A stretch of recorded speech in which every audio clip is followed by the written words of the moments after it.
Let's be honest. Are you scared of this tank? Probably not. But today I want to talk about this tank and what you should be scared of, because this is, in my opinion, one of the best tanks in the game.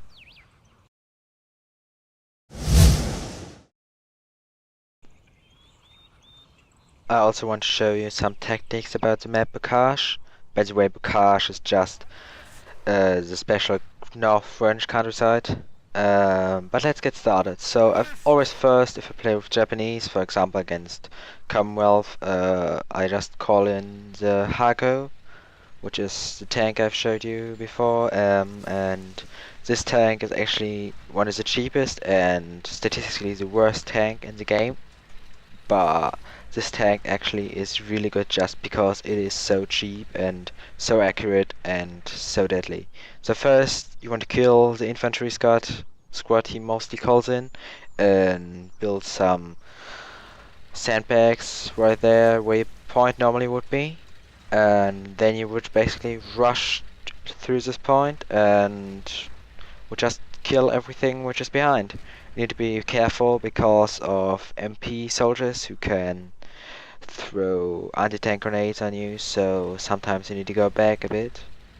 So don't be afraid to put your tank a little bit back. I mean, you still need to push, but you don't want to lose your tank, because at the beginning points are rare and you need to get everything what's possible.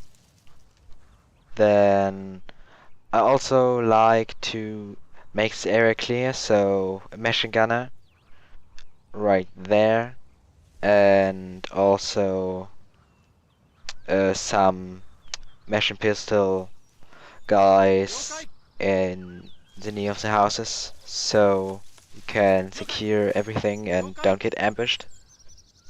So these are like the first basic tactics I use, because normally he's completely through and doesn't know what to do and becomes panicked, and yeah. I mean, good players would call in a 20mm or something, so you need to be careful about this. So you need anti-tank soon, and I would also call in 20mm against like the German SDF 222, which basically is just a little machine gun car with a 20mm on, which completely destroys your Ha-Go. The Ha-Go just has like 6mm at the back, so a normal carabine, for example the K98 from the Germans, has 5mm, so you see how bad the armor is, but yeah. So I mostly call in a 75mm anti-tank gun, which you could call in right now. You see I have pretty much a lot of points, but this is because I play in the test mode, so I can show you everything. And yeah, then for some reason, if your tank gun gets destroyed, you can call in a little anti-tank, um, which is really good, but more of this later on.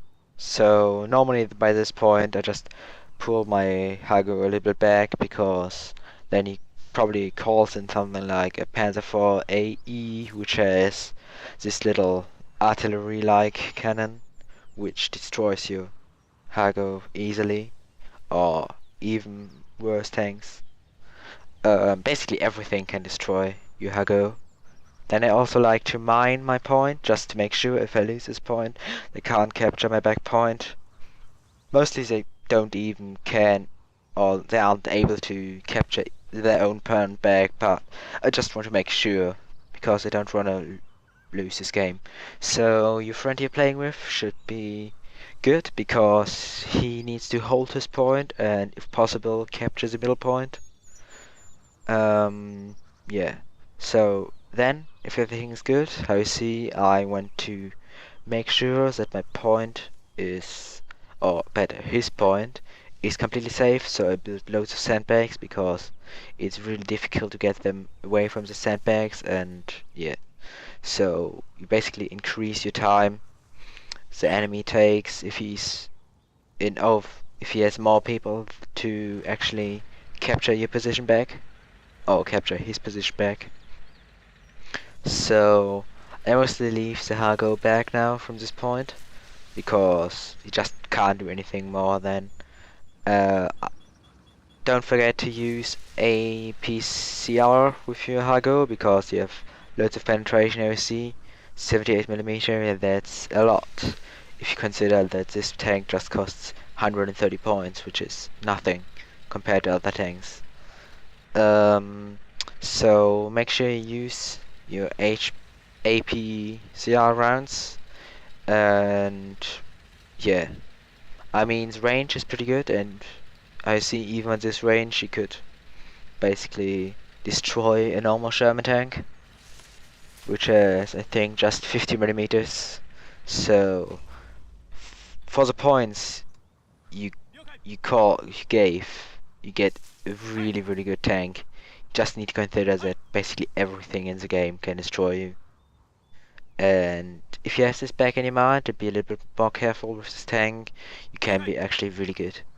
You can also use this tank to ambush him from the sides, and like he has even Pershing, you can just penetrate him from the side, and if you're lucky his engine burns or something, and it's just really annoying, to be honest. This tank is really an annoying tank if you have it against you. So make sure you use the potential of this tank right. Then the 75mm anti-tank gun is really good because how you see even on this range could destroy a good Sherman tank, for example the Easy 8, which is the Sherman tank with increased armor, and the 76mm gun, which is in my opinion a really good tank too, especially in the middle of the game. In the end game it lacks of firepower and especially armor, but at the beginning it's really good. So now the other side. So it's pretty much the same actually. You mine your point, you call in your Ha-Go at the beginning, you call in your 75mm anti-tank gun, you build a lot of sandbags there, and actually the biggest difference is that you don't have this kind of canalization, the sewage entry there where you can put your machine gun, so you need to put more sandbags in the enemy point, and you really need to work with machine gunners, and like for example there in the middle of the street. So if you have time to mine the enemy point, then do this. I mean, this isn't very nice, but I mean the objective of Man of War isn't to be nice, so just do it. It could save your ass. So then how I said, sandbags, and in the middle till late game, I mostly call in the Cheeto, which I don't really call other tanks in aside from the Cheeto and the Ha-Go. Sometimes I call in the big tank destroyer, but not very often. So I also play some anti-tank infantry right there at the house. Mostly they don't expect it and just drive through there, want to rush your position, and then they get a bazooka in the back, which is always nice to see because people tend to flame or water lacquer or something there. So my Cheetos just arrived here, and how you see a really good position, really good developed, and yeah, you're pretty much ready for everything. And if you capture this point and your friend holds his point, perhaps the middle, this game will be over sooner than can even call in a Tiger or whatever they want to call in a Pershing or Churchill, whatever. So yeah, that is pretty much for my guide for the map Bocage, and to come back to the Ha-Go, because the Ha-Go, without the Ha-Go this wouldn't be possible, because this is I think the only tank you can call in right at the beginning instead of an infantry squad for 130 points. And yeah, without this tank this wouldn't be possible. So this wraps it up for today. I hope you enjoyed the video. If you did, make sure you like below and write in the comments down below what you think about my video. And if you did like it, please subscribe our channel, and yeah, see you next time.